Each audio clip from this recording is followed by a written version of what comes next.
Mimi kwa majina naitwa Adelaide Henry Mkoko, ambaye ni mmiliki halali wa hili eneo. Na hili eneo nililipata kwa kununua kiwanja hapa. Eneo la wazi lilikuwa eneo la wazi. Yeye mama alikuwa anaishi pande zile kule, mimi nilikuwa naishi kule Kikuyu. Nikaja nikamwambia nilikuwa naenda zangu kununua kiwanja Ntiuka. Sikuwa nimepita hapa, ndo akaniambia umetoka wapi? Nikamwambia nimetoka mimi kuangalia kiwanja kwa kasa niungishe hapa. Ndugu wangu mimi nikaja nikamuungisha hapa, akaniuzia kwa shilingi 50,000. Kipindi hicho tunauziwa kienyeji. Saa hiyo nilivyonunua, baadaye akaanza nikampa mume wake, akaanza kunipigia tofali, ndio nikaja nikajenga nyumba yangu hii hapa. Na hapa palikuwa tupu, palikopo hamna kitu chochote. Ina maana mimi niliuziwa mpaka kule kote huko, niliuziwa mili eneo. Kwa hiyo nikaa nimepiga tofali zangu, nimezipanga hapo kwenye hiyo nyumba katikati. Nikaa nimeshapiga tofali zangu, nimezirundika hapo. Nilivyokuwa nimezirundika hapo, kuna kipindi mimi mama yangu akawa anaumwa. Kwanza kabla ya hapo, ina maana walikuja kwanza kutoa namba zile za uhakiki. Nilivyojenga hii nyumba, mimi nimejenga 2009 hii nyumba. Nikapewa namba ya uhakiki. Nikaja nikapimiwa hapo. Pemesha pimwa, beacon zikapita hapo mpaka hapo pakakata hiyo nyumba mpaka pale kupitisha pale. Beacon nyingine zikaja kama hivi unavyoona fence ilipopita. Ndio beacon zilivyokuja kuwekwa namba 40 ambacho kiwanja hicho. Katasi ya ofa ninayo, katasi ya uhakiki hiyo ninayo, pamoja na hizo dokumenti za kupimiwa zote zipo. Mpaka zile za hati zote ninazo, zote kila kitu. Sasa wakati umeshapima tayari, ina maana beacon zimeshapita. Huyu mama akaja, mimi wakati ndo nimetoka nimwacha binti moja anakaa hapa, nikaenda kumuguza mama wangu alikuwa anaumwa. Kwa hiyo nikawa naye yupo serious sana mpaka akaja akafariki. Huyu alivyolipwa hapo, akaja akavamia hapa, akasogeza tofali zangu akazipanga hapa, akajenga nyumba yake. Ambapo zoezi lilikopo la upimaji limeshapita. Ndio maana mnaona hiyo nyumba imejengwa ndani ya fence. Ina maana ya jirani yangu na kwa sababu zoezi lilikuwa lishapita. Kwa hiyo wakati bado hatujaweka fence, yeye ndo akaja akavamia tu, akaja akajenga alivyolipwa pale, lakini alivyolipwa pale alipewa viwanja. Alipotoka pale alipewa viwanja. Mimi wakati nahakikiwa hapa hii nyumba, kuna kimsingi kilikuwepo hapo mbele kule pale wanaporusha pale madude. Ndio kimsingi kilikuwepo. 100 mimi 15, na sasa hivi mpaka sasa hivi ipo mlangoni. Ndio namba yangu ya uhakiki ambayo nilihakikiwa nyumba hii hapa. Na nimesha kukaa hapa. Baada ya hapo 116 ulikopo msingi wa tofali moja ambao ulikopo pale. Kwa ule msingi ambao huo wacho kiwanja 116 ukaja ukapewa kiwanja namba 40 pale, yule mama kauza. Ukitoka hapo mjombani mama kwa mbele yake, kile kiwanja kimeuzwa mpaka jiji umeona kabisa kile kiwanja alichopewa huyu mama namba 116 kimeuzwa pale. 117 ilikopo kule kwenye reserve ya barabara. Hata nyinyi wenyewe mkifikiria, ukianza kuhesabu 115, unaenda 117, unaenda 116. Unaenda 116. 116 ndio ulikopo msingi, ndio ukapewa kiwanja ambacho kule. 117 ulikopo reserve ya barabara kule, alipewa kiwanja kaenda mwendo kasi. Akaja akalipwa. Akanunua kiwanja kule juu, ndio wakapewa tena viwanja vingine alivyopewa kule juu. Kwa hapa penyewe ana nyumba yake tayari kule juu, hakai hapa. Ana nyumba nyingine kisha jenga kule juu. Mimi nilivyoanza kuweka sikuwa nimekuja niweke tofali, maana yake nimeshachukua hati, nimeshapewa vibali vya ujenzi kila kitu. Nimekuja nimeweka pale tofali zangu pale, wakaja wakazitoa zile tofali, wakazivunja tofali zangu nilizokuwa nimeziweka. Ikabidi nichukue barua, nikaandika barua wapi? Polisi. Bado barua ile polisi haijajibiwa, huyu mama akanishtaki TAKUKURU. Mimi nikaitwa TAKUKURU kwenda kuhojiwa, wakaitwa wakurugenzi wa jiji, wakaitwa viongozi wa mtaa, wakaitwa mpaka wale wajumbe tuliokaa nao kikao cha mwisho, wakaitwa TAKUKURU tena kuhojiwa. Bado la TAKUKURU halijaisha, kanipeleka kwa waziri. Kaenda kushtaki mwenyewe kwa waziri kwa anadhulumiwa kiwanja chake. Mimi sikuwa napigiwa tu simu, njoo kwenye eneo lako, ambaye napigiwa tena simu na kiongozi wa mtaa.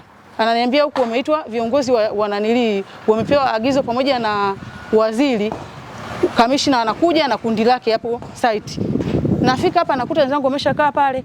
Tukaanza kutoa maelezo kama tunavyotoa, kila mtu maelezo yake katoa.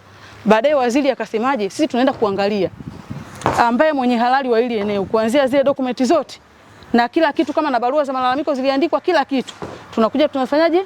Tunakuja kuenda kukagua kule, tuone vimekaa sawa, vijakaa sawa, nani muhusika. Tukikuta wewe Adela sio muhusika, hiyo nyumba yako tunafanyaje? Tunaivunja. Tukikuta wewe mama sio muhusika, hiyo nyumba yako tunafanyaje? Tunaivunja. Wote tukakubaliana hapo. Mbele ya kamishna. Wakaondoka. Sikuwa tena tumeitwa hapo, tumekaa wote. Baada ya hapo wakaenda wakasema sisi tunaenda kufuatilia kule. Wakaenda moja kwa moja tena mpaka kwa waziri. Huyu mama akaanza kumsumbua waziri, vipi hilo zoezi langu kila dakika mbona hamji kufanyaje kumaliza hilo zoezi? Waziri siku akawa ametoka zake bungeni huko, akaja moja kwa moja akaita tume ya jiji, akawaita wale wakurugenzi sijui wa nani. Nikaona wamekuja wote na waandishi wa habari mpaka hapo. Sikuwa nakuja napigiwa simu mimi tena, naambiwa fanya haraka kiongozi wa mtaa, njoo kwenye eneo lako sasa hivi viongozi wanakuja waziri. Nikasema tena waziri. Kwa hiyo mimi nikatoka mbio mbio, nimetoka kazini kwangu nikaja tena nirudi nyumbani kwenda kuangalia zile hati. Karatasi zote zipo. Jiji na TAKUKURU alikoniita nikapeleka dokumenti zote kuanzia za ofa, zile za hati sijui za nini, yani kila kitu, mpaka barua zile za polisi, mpaka barua nilizoandika za malalamiko jiji, zote nikazibeba zote nikatoa kopi nikapeleka TAKUKURU. Kwaona hiyo wanaotoka malalamiko kila siku mimi nabaga zote napeleka huko kwa anakoenda kunishtaki. Mimi sikondo, wakaja wakasema basi tutakuja hapo site. Ndio walipokuja sasa, hiyo mara ya mwisho walipokuja na waziri, ndio waziri akawa amekuja hapo siko, tukaitwa tena tukahojiwa na waandishi wa habari hivi. Tulivyohojiwa hapo na waandishi wa habari, akamhoji yeye na mimi akanihoji pia. Baada ya kuhoji, yule waziri akamuuliza huyu mama, akamwambia mama, umekuja ofisini kwangu mara ngapi? Mara 3. Na ninakurekodi. Naibu waziri yule akasema nimekuuliza mara kwanza umeenda tofauti, nimekuuliza mara pili tofauti, mara 3 sasa hivi hapa unajibu tofauti. Mama, uwe na ubinadamu. Mbona vinaonyeshwa viwanja, kile namba 40 kimetoka wapi? Kile namba 40 kimetoka wapi? Kilikopo pale. Hiyo msingi huo 112 kasali kopo pagari. Kwa maelezo yake alikuwa anatoa mwenyewe, anajielewa, anaeleza mwenyewe, na waziri kaangalia na dokumenti za kule jiji na barua nilizokopo naandika toka kwenye uongozi wa mtaa mpaka kule mpaka kote alikokuwa na mimi napeleka kila kitu, kopi zote zipo. Yaani hata kama leo ningekopa najua mnakuja, ningebeba kopi zote nije nazo. Baada ya hapo waziri akatoa tamko, akasema mama, wewe ni nani, ni muongo.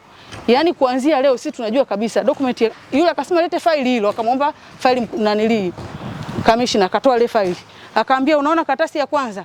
Adela akafuatilia hapa, kafuatilia hapa mpaka kufika hapa. Haya. Mara mwisho kabisa picha za anga hizi hapa mama, zinaonyesha tena kaonyesho kabisa, unaona? Zinaonyesha picha ya nyumba ya Adela ipo toka 2009. Wewe umekuja kujenga 2013 sijui 10 ngapi. Ina maana zoezi limeshapita. Mama, mbona unataka kumtapeli mdada wa watu? Akasema wewe kapewa kiwanja kingine, kiko wapi alichopewa hicho kiwanja kingine? Kule jiji si vinasoma. Kama viwanja nimepewa kingine, na maana kule jiji vinasoma. Ina maana viwezi nikani nimepewa kiwanja kingine afu jiji kisisome, na kati ndio kule wanakoweka manani mafaili yote. Kwa mimi kiwanja ni halali yangu, na hata alivyokopa ananipeleka kote huko, mimi nilisema Mungu ndo atakayenisaidia. Mimi ndio maana na siku zote akiniita naenda. Akiniambia niende wapi naenda. Akiniambia anaponishtaki popote pale mimi naenda kuwasikiliza, naenda na madokumenti yangu. Na bahati nzuri Mungu alivyokupa ajabu, hii nyumba haijabomoka mpaka sasa hivi ipo, ambayo ilihakikiwa hata namba za mlangoni hapo mkiangalia. Na nyumba hii ni nyumba ya zamani kabisa na haijajengwa katikati ya nanili. Lakini angalieni kabisa uhalali wa hiyo nyumba. Imejengwa baada ya zoezi kupita, ndio maana ipo katikati hapa. Imepita katikati. Ina maana hivi wapima jiji waje wapitishe kipimo katikati hapa ya nyumba ndio akaweke kule na beacon au akaichimbia ndani beacon kwenye nyumba ya mtu. Waziri akaja akatoa tamko, akasema kuanzia leo, akamwelekeza mkurugenzi wa jiji, mpeni notice huyu mama. Ilikopo tarehe 5, ilikopo tarehe 4 siku akatoa tamko. Akasema mpeni naniliu mama mwezi wa 6 huo. Akasema atolewe hii nyumba, na notice zilishatoka malaizi. Mara 3 hii ya mwisho ndio imekuja kutolewa na waziri. Zote zinatoka huko kwa mkurugenzi jiji. Baada ya hapo kuja kutoa ile agizo la kuja kuvunja hii nyumba, mimi nikasemaje, basi nifanye ubinadamu, nisubiri labda pengine atatoa. Ameshapewa notice, hajatoa. Toka nani tarehe 5 mwezi wa 6. Tarehe 5 mwezi wa 7, si ndio tayari mwisho wa mwezi. Sinabidi atoe. Hajatoa. Nimekaa mimi nimenyamaza kimya mpaka sasa hivi. Tarehe 5 huu mwezi wa ngapi sasa hivi? Imeshapita tayari, si mwezi wa 8 huu. Ni miezi miwili ambazo mimi bado nafanyaje? Namsubiria atoe nyumba yake, hajatoa. Kwa hiyo ndo na notice za kubomoa hizi hapa nao, karatasi ya kubomoa. Sio kwamba nimekuja tu hivi, ina maana imetoka jiji hii hapa. Natoka tarehe 5. Ina maana toka tarehe 5. Ina maana mwezi wa ngapi tarehe 5? Tarehe 5 mwezi wa 6. Notice hii hapa. Sijaja bure mimi hapa, wala sija kujileta tu hapa mimi mwenyewe bila matamshi ya jiji. Ina maana kutokana imetoka jiji hii hapa. Notice ambayo ilitolewa na waziri aliyotoa tamko. Ndio nimekuja hapa. Ina maana sija kubomoa mimi tu kinanili, yani labda kuja kuvamia tu bila mpangilio. Toka tarehe 5 mwezi wa 6 mpaka sasa hivi tarehe ngapi?